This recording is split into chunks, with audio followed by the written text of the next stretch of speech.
m'appelle Jackie Atandji, je suis créatrice de bijoux, accessoires de mode et de déco. Togolaise, battante, autodidacte. En fait, je crois que c'est parti à partir de 14 ans, j'ai fait mon premier boulot parce que mon père m'a dit un jour, mais quand on veut quelque chose, on travaille pour. À 14 ans, j'ai fait mon premier boulot en allant à l'école à mi-temps. Et après, j'ai fait des petits commerces, je vendais des petits bricoles. Après, j'ai vendu des pagnes. Après, j'ai vendu des bogolans, des masques, des bazins. Et de fil en aiguille, j'aimais bien ça. Et j'ai commencé à créer. J'achetais aussi des perles à ce moment-là. J'ai commencé à faire des colliers, des petits accessoires avec le reste de mes pagnes qui me servaient à faire mes pantalons parce que je traînais tout le temps en pantalon à wax. Et avec ça, à un moment, j'ai dit, bon, il faut quand même que je travaille plus sérieusement. Mais je n'avais pas envie de faire autre chose. Donc, j'ai ouvert ma boutique en 2004. Bon, j'étais très jeune, mais je savais pas où j'allais, mais j'avais envie de faire ça. Donc, j'ai ouvert ma boutique avec mes petites économies. Ma propriétaire de l'époque m'a construit la boutique avec mes économies. Et donc, j'ai démarré comme ça en 2004. Et ça a été très difficile les débuts. Je pense que mon univers est un univers, au départ c'était particulier à moi parce que les gens ne comprenaient pas trop ce que je faisais et tout. Mais maintenant, je pense que oui, il y a une certaine clientèle où il y a des fans de la marque qui comprennent, qui s'intègrent. Donc je propose des créations ethniques tournées vers l'Afrique parce que tout est fabriqué en Afrique. Je fabrique toutes mes pièces en Afrique. Il y a beaucoup de pièces que je dessine. J'ai des artisans qui interviennent sur certains modèles, d'autres modèles que je fais moi-même. Et tout ça pour la valorisation du Made in Africa, en fait. Dans mes créations interviennent plusieurs corps de métier. Il peut y avoir très bien des ébénistes, il y a des maroquiniers, des couturiers, des cordonniers, des tapissiers. En fait, je crois que Jackie Création regroupe une dizaine de corps de métier.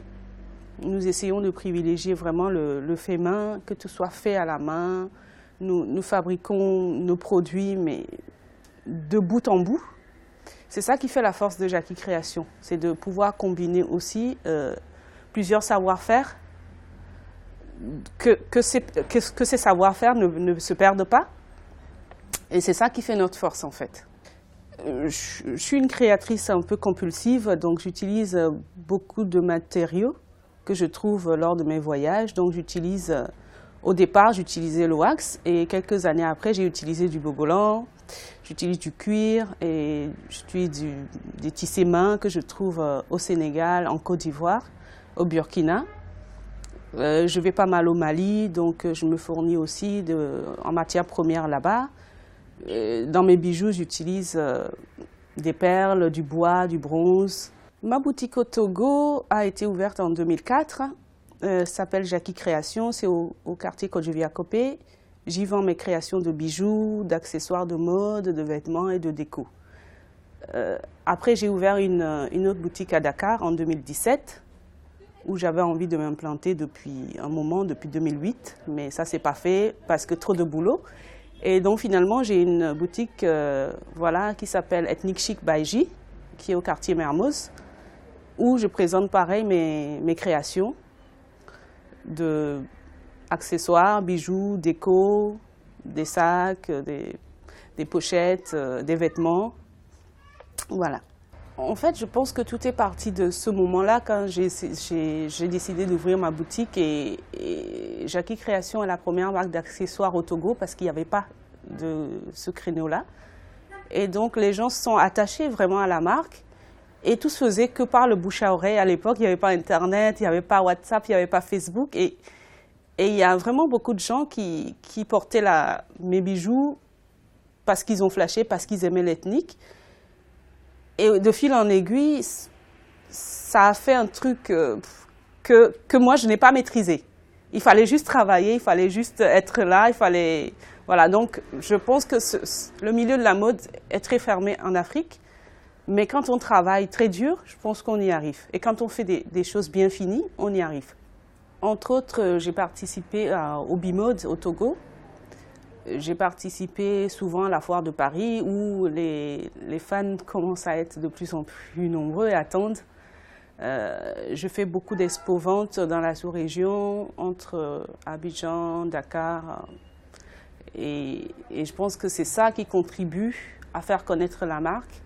Et après, il y a aussi ceux qui sont satisfaits qui en parlent et qui envoient des numéros de gens intéressés ou qui nous contactent ou qui me disent « Ah, on aimerait bien que tu viennes faire une expo » ou on aimerait bien que tu ouvres une boutique à tel endroit, mais bon, on ne peut pas être partout. Donc, c'est pour ça que du coup, en ce moment, on travaille beaucoup avec certaines personnes qui voudraient être dépositaires. Donc, il y a d'autres points de vente qui vont s'ouvrir bientôt. Le seul message que je peux transmettre, c'est je pense que quand on a une passion, il faut persévérer. Moi, je suis quelqu'un de passionné. Je fais tout avec passion. Et je pense que j'en suis là grâce à ça. Donc, il faut être passionné par son boulot. Il faut arrêter de regarder chez le voisin. Il faut arrêter de dire, je vais faire comme mon voisin. Je vais essayer parce que le voisin a fait ci, a fait ça, a une belle vie. En fait, ça ne fonctionne pas comme ça. Il faut persévérer dans ce qu'on a envie de faire. Il ne faut pas regarder les autres. Il faut persévérer, il faut être passionné. Et on y arrive toujours.